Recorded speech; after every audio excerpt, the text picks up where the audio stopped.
vou trazer muitos bastidores do São Paulo, como é que tá a questão da contratação de Juan Tressoldi e também de Marcos Antônio e a renovação de Lucas Ferreira, hein? Informações exclusivas aqui para vocês no canal. Hora de informação exclusiva, quero contar que o Cruzeiro também está de olho no zagueiro Alan Franco, 28 anos de idade, argentino, que pertence ao São Paulo e cujo contrato se encerra em 31 de dezembro. Já havia repercutido com vocês nos últimos dias sobre o interesse do Palmeiras. Informação, inclusive, que causou desconfiança no São Paulo. O tricolor tem encontrado muita dificuldade em renovar o contrato com Alan Franco. Já foram 3 propostas recusadas e dentro do São Paulo há a convicção de que existem outros clubes brasileiros trabalhando para tentar convencê-lo a não renovar com o São Paulo para assinar um pré-contrato a partir de julho. Alexandre Matos, CEO do Cruzeiro e um especialista em contratar jogadores em fim de vínculo, é um dos entusiastas da ideia e já levou o nome do Alan Franco para ser avaliado pelo Leonardo Jardim, treinador do Cruzeiro, que tem carta branca para contratar quem ele bem quiser. Alan Franco, que é desde a temporada passada o principal defensor do São Paulo. Ele havia sido comprado do Atlanta United dos Estados Unidos por R$1,5 milhão desde que chegou ao Morumbi. São 96 partidas com 3 gols e 6 assistências. Hora de falar sobre o São Paulo, que decidiu tomar uma decisão relacionada a reforços. O tricolor não descarta a contratação de atletas na metade do ano, mas esqueçam qualquer aquisição que dependa de dinheiro. Ouvi a seguinte frase de uma pessoa super importante do departamento de futebol de São Paulo, abre aspas, posso garantir que o São Paulo não realizará nenhuma compra em 2025. Então é o São Paulo cravando que não há dinheiro para aquisição de direitos econômicos. Nicola, isso significa que o São Paulo não terá reforços? Não. Vale a lembrança de que os 4 primeiros contratados no ano, todos vieram a custo zero. E o São Paulo vai seguir tentando operar esse tipo de modelo. Os laterais Cédric Soares, Wendel e Enzo Dias, além do meio atacante Oscar, não tiveram custos, estavam livres no mercado ou chegaram por empréstimo, como no caso do Enzo Dias. E é esse tipo de negociação que o São Paulo busca para a janela de 2 a 10 de junho e a partir de julho, quando abre-se uma janela um pouco maior. Importante lembrar que, por conta da crise financeira, São Paulo não tem capacidade para aumentar muito a sua folha salarial. Então, chegarão reforços pontuais e apenas se existirem saídas. Só para completar o noticiário São Paulino, Wendel sofreu trauma na face do jogo contra o Palmeiras. Na reapresentação do elenco nessa segunda-feira, ele ainda sentia dores no local e nem participou do treino com o restante do elenco. Quero falar agora sobre o São Paulo. Marcos Antônio será comprado pelo São Paulo. Aí você deve estar se perguntando, mas Nicola, o que eu li em vários lugares é de que o São Paulo conseguiu o reempréstimo do jogador junto ao Lazio. É verdade, mas esse reempréstimo termina com obrigação de compra. Só para você entender, no ano passado, quando o São Paulo contratou o Marcos Antônio por empréstimo, ficou combinado que se ele disputasse pelo menos 50% das partidas, o tricolor teria a obrigação de comprá-lo. São Paulo procurou a Lazio afirmando que não tem condição financeira de comprar o jogador por R$25 milhões nesse momento. E sugeriu um novo reempréstimo por mais uma temporada. E aí não vai haver mais metas a serem cumpridas. No final desse segundo reempréstimo, em junho de 2026, São Paulo inicia o pagamento para a compra do atleta. E o São Paulo tem certeza de que está fazendo um grande negócio, ainda que 25 milhões pareça bastante dinheiro.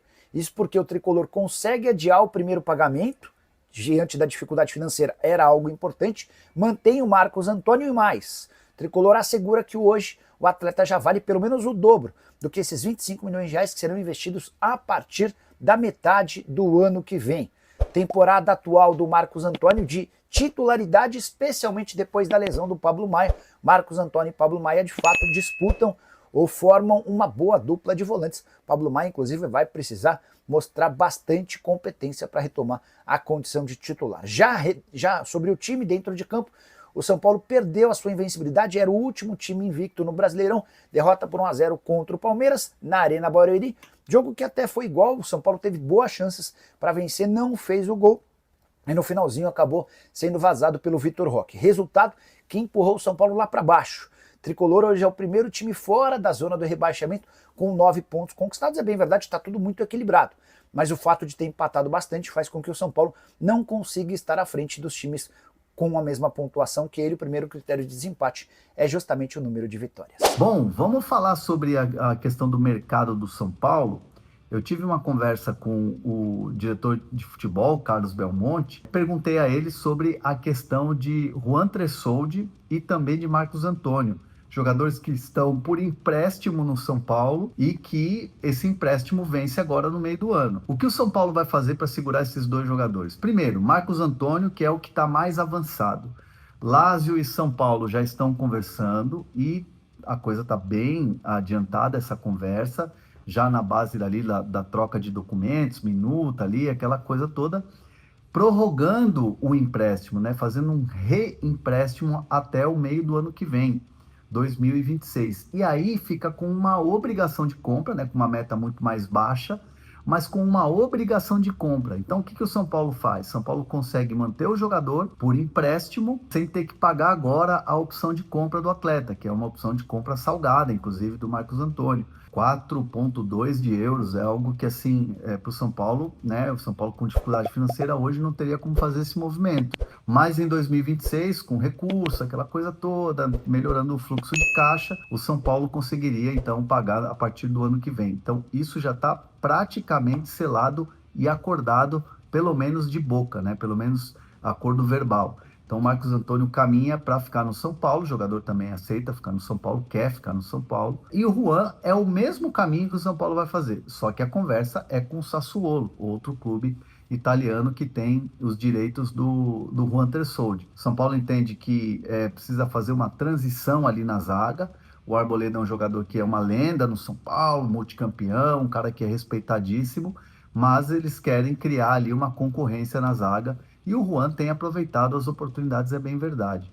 Então essas conversas com o Sassuolo ainda estão em curso, mas o São Paulo espera ter o mesmo desfecho do Marcos Antônio, um reempréstimo pagando essa opção que viraria obrigação de compra em 2026. Está caminhando para acontecer isso. No caso do Lucas Ferreira, queria deixar aqui uma informação para vocês que o São Paulo já fez uma oferta, já fez a proposta para renovar o contrato do jogador. Essa proposta está nas mãos dos empresários e agora o São Paulo aguarda uma contraproposta do jogador ou dos empresários, enfim, dos familiares do jogador, para poder aumentar a multa rescisória da parte nacional, né, para clubes nacionais, já que a parte internacional é 400 milhões e o São Paulo está tranquilo. O que está pegando nesse momento é a multa baixa em relação a clubes nacionais e que aí tem um assédio muito grande. Por exemplo, sondagens de Cruzeiro, Red Bull Bragantino e também Bahia. Então, assim, é um jogador visado, um jogador que está se desenvolvendo muito bem. Então, é um jogador que o São Paulo quer logo renovar esse contrato e há o otimismo hoje da direção em relação a essa renovação. A oferta está nas mãos do jogador e dos seus representantes. Vamos ver o que vai acontecer.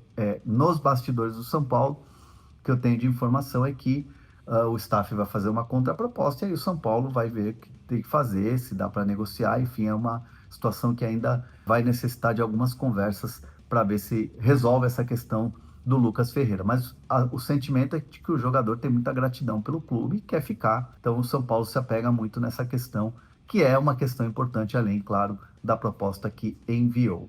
Certo? Então, galera, como vocês puderam ver aí, com tantos problemas físicos no elenco, Juan Tressoldi e Marcos Antônio acabaram ganhando espaço no São Paulo e estão mandando bem. Mesmo emprestados, a diretoria já se movimenta para segurar os dois de vez. Mas, segundo Carlos Belmonte, as conversas estão rolando principalmente com Marcos Antônio, que está mais perto de ficar. A ideia é manter os dois, já que demonstraram que podem ajudar muito o time. E nesse momento da temporada, manter quem tá dando conta do recado é fundamental, na minha opinião. Então é isso, galera. Se curtiu o vídeo, já se inscreve no canal, ativa o sininho para não perder nenhuma novidade e fica ligado que se tiver atualização sobre esse assunto, a gente volta aqui para te contar tudo. Tamo junto.